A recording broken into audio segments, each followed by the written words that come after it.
Let me know when you guys can see me and we will get started. This is going to be a quick update. So this is going to be a quick update, guys. I know everybody's talking about the Bloody Sunday. We could see that. Nothing has changed from my video yesterday. That's why I'm going to make this a short video. Just going to go over this triangle is my main focus right now. Will we get the E once we come back down to retest the bottom again? And like I've been saying, around 33,000. We could see a rally back up to the 3,800 range after 33 and then continue down from there. That would be most likely, in my opinion. But again, if we break this bottom trend line, I think it'll go down pretty quick.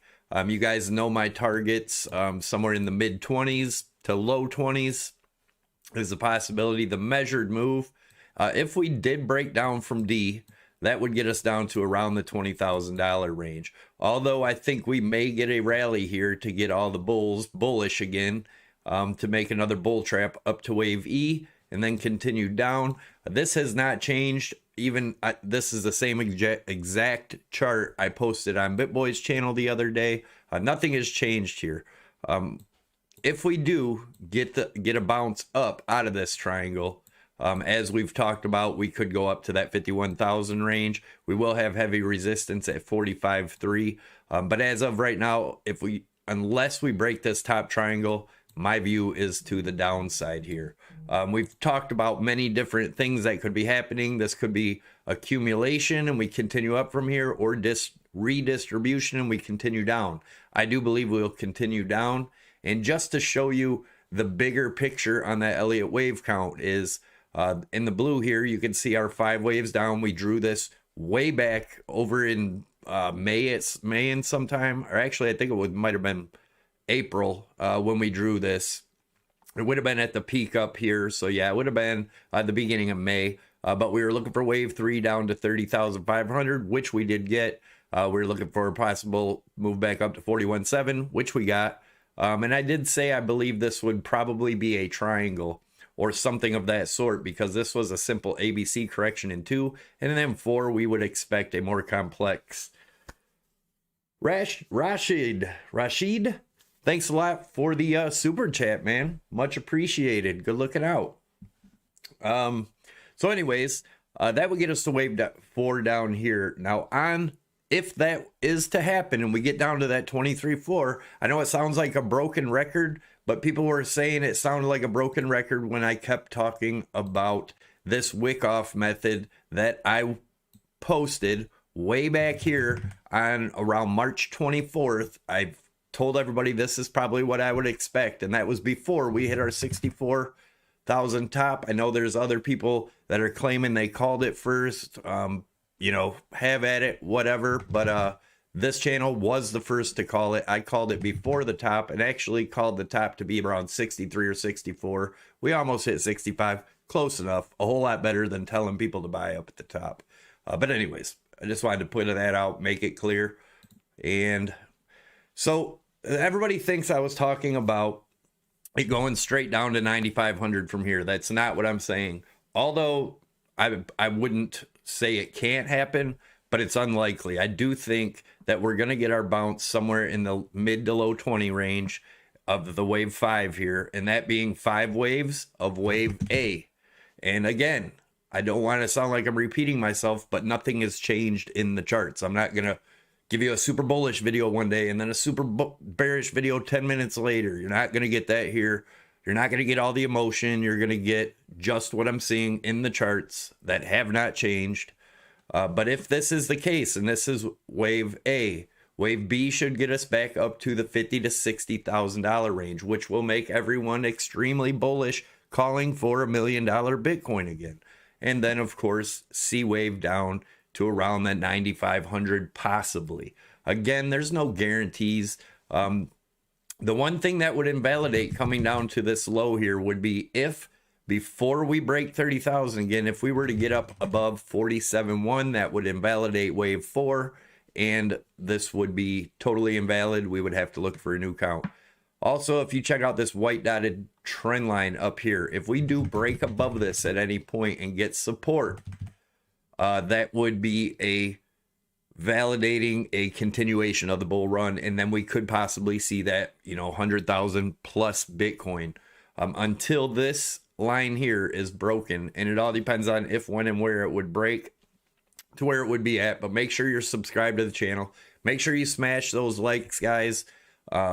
You really help the channel out more than you know by hitting the likes. Let's see how many likes we can get on this video. Again, this is going to be a short live video, but I'm going to try to squeeze in as much info as I can.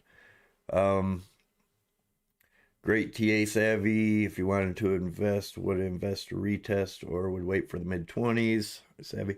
You know, if you're a long-term, guys, I don't hate Bitcoin. I don't think Bitcoin's going to zero. I do think there's a good possibility we are in the bear market.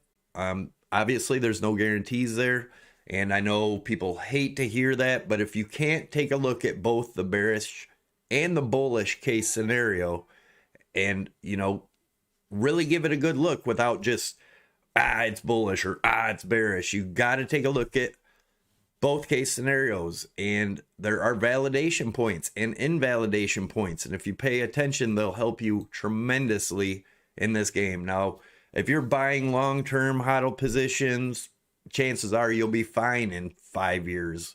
But depends on what you're doing here. I like to trade. There's a lot of money to be made trading. I know a lot of hodlers, you know, they have to go through that pain of when it falls down. If they're just, you know, the only way they're going to make good money is if it goes up. They hate to hear it's going to go down, but if you're trading, it's nothing but more opportunity when it goes down. When it goes up, it's all good opportunities. Anyways, so do I think it'll be a Sunday, Bloody Sunday? Well, possibly. Not super bad. I do think we're going to get this bounce at 33. If we don't, if we break this bottom trend line, it's going to get ugly pretty quick, guys. It may come down, may come back up, retest it, and then continue down. But I'm expecting this E-wave. What I'm expecting doesn't have to come, so keep an eye on this bottom trend line. Make sure you draw it off the wicks here. And this I pointed out this morning in our Discord. If you guys haven't checked out our Discord, definitely check it out. It's a lot of great people in there helping each other out. But I added, if those of you that know, I have a short from 39.5 up here, and I did add to it this morning, and I showed exactly when and why. If you look here, we had lower highs in the price action, higher highs in the RSI, hidden bearish divergence. And hidden divergence is very strong in a down, or hidden divergence is a continuation of the trend. So, and it's stronger than like a bullish divergence would be if it's a continuation of the trend. I hope that makes sense to you. Anyways, oh yeah, if you guys want to check out my wife's webpage, anchorimage.com, right here, she has a crypto section also, a lot of cool stuff on there. If you guys need some help with the divergence, I know when learning that it can be pretty tough. She makes mouse pads that are actually have the cheat sheets on there. You can definitely check them out. It has all of it. So if you are trading or learning to trade or practicing to trade, you can look down and get help with the divergence right on there. She can also make them with, you know, different breakouts or patterns or whatever you want on it. But let's look at Litecoin. Litecoin, as you guys know, my target's around here, somewhere in the $78 to $80 range. I'm still looking for that. Ethereum, still looking for 11 to 1200. Although I think we'll see if we do break this 2250 again, which I do believe we're gonna. We are. Let me get this off of here. I want to point out another thing in Ethereum. As you guys, if you guys know my EMA strategy, if not, definitely check it out. Go to my YouTube channel and you'll see an EMA strategy and some other strategies in there. But if we get a nice push down today, within the next few days, on the daily Ethereum, we'll get a sell signal using my EMA strategy. And it worked out extremely well in Bitcoin. So something to look out for. Get into the chat, say hey to some people. What's up, Green? Goblin, what's up? Zatara, Bassman Jeff, Joseph Stelmach, Pawn Star 95, Green Goblin. What's up, guys? Savvy, how did you study Elliott Wave? I also want to study. Elliott Wave is a great tool to have, but it's not to be relied upon solely itself. I suggest learning Elliott Wave, learning Wyckoff, start to look for chart patterns, learn to judge or learn to analyze candlesticks alone. There's lots of different stuff. I use EMA. I use my 8, 20, or 8, 13, 21, 55, and 200 EMA the most, along with the RSI.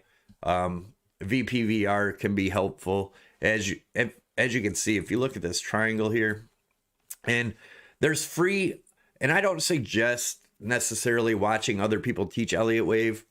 Get a book on Elliott Wave, or there's free PDFs right online. Read into it, learn it totally. And I suggest learning one thing at a time. Don't try to take it all in. It'll be overwhelming. Learn the RSI or learn whatever indicator you want to learn. Learn that first, then move on to something else. Learn candlesticks, and then eventually you put it all together, and the charts and the markets will make a whole lot more sense to you. Don't forget to subscribe to the channel if you haven't already, guys. BitConnect's guys are getting sued. Yeah, I seen that. I was gonna bring it up and talk about it the other day, but that'll all be coming on my new the new show I'll be doing, and I've been talking about it for a while. I did get a new studio. I got to get it all set up, and we'll be doing more on altcoins, some news, other things like that. So do make sure you subscribe. I will make that maybe a few days a week at a certain time, see how it works out, and we'll go from there. If you guys have any suggestions on people to collaborate with and have on the show, let me know, or let them know you'd like to see me on the show. I'd appreciate that. How many people do we have in here? 254 people and 94 likes. Come on, guys, take a second out, smash that like button. Anyways, I'm still looking for this 33 range. If that breaks, much lower. If not, I do expect as you can see in the VPVR, see this high volume node here? That would line up perfectly for actually around Tuesday. So it could rally to around Tuesday if we get a bounce here at the 33 and then down from there. So, and I think that would take a lot of people off guard. So your thoughts on the Pi top cycle indicator being reached in April this year? I've went over that a million times. I've had a chart on that. Where is it? Right here. We talked about it plenty. A lot of people are saying they think it's like 2013. If you look at the EMAs, it's really nothing like 2013. Let's look at the daily over here on 2013 when it had that first dump. As you can see, 21 EMA. Once we dropped below, we did pop back above it, but as you can see, the 200 EMA on the daily, we barely got below it before popping up. We're pretty far below it right now, and it is seeming to be our resistance. That did not happen in 2013. Therefore, I think it's going to get pretty bad. But again, guys, that's my opinion. Make up your own mind. Let's look at the weekly chart real quick. And the weekly is absolutely horrible. EMAs have turned over. Guys, this is not looking good for Bitcoin. Came across your channel by accident, but liking what I see. Thanks for the great content. Well, thanks for coming in, MG28. Make sure you subscribe to the channel. Barris, please see dot chart. Like I said, I just wanted to make this quick update, guys, just to show you really nothing has changed from yesterday's video. If you watched that, we're still going right along where we should be. I think, where were we? Way up in here when I posted this chart on BitBoy's channel, and it's playing out beautifully as expected. Nothing scary here. So watch out for those emergency videos and those Bitcoins going here, Bitcoins going there. Stay calm, be rational, don't get emotional, and really try to pay attention to what's going on in the charts. Have a great day. Have a great weekend. Tomorrow's still the weekend, Monday here in the US. I don't know about everywhere else, but I hope everyone's having a great time for their weekend, and I hope you're doing great. If you are trading, if you are, just make sure you use good risk management. Don't put in more than you're willing to lose. And always, always, always use stop losses no matter what anyone tells you. Thanks a lot, guys, for watching. I will see you all later. I'll probably be popping into the Discord here and there. So definitely check it out. Check out my links down below if you are interested in trading PHEMEX BT. That is by far my favorite exchange. You can get a 50% bonus on top of whatever you deposit as a bonus. So if you put in 1 Bitcoin, you get a half a Bitcoin bonus to use towards your margin. Savvy 25 will get you 25% off of your fees. And I think you get an extra $200 along with that for just using my link. So definitely check that out. There's also a BYBIT link down there. $2,600 bonus. I don't know how much longer that lasts, but if you already have accounts and your bonuses wore out on someone else's, you can definitely re-sign up with mine by just using a different email or whatever and get those bonuses all over again. Thanks a lot, guys. I'm out. I will see you all later.